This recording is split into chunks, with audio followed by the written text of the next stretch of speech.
آپ کو پتہ ہے سب سے پہلے جہنم میں کون جائے گا؟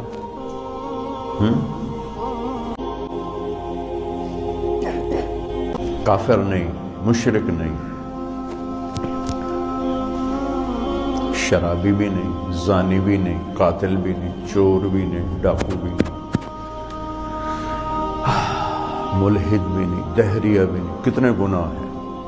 اول من تسعر، سب سے پہلے جس سے جہنم کو پھڑکایا، وہ پہلے اتنی بڑک رہی ہے۔ عالم، مولانا صاحب،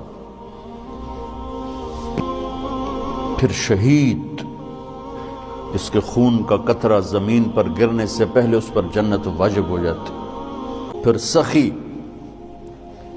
اور اللہ کو بخیل سے نفرت، سخی سے پیار، لیکن مارا گیا اپنی بدنیتی اور بدعملی کی وجہ سے، اپنی واہ واہ کے لیے کیا، ڈال دو۔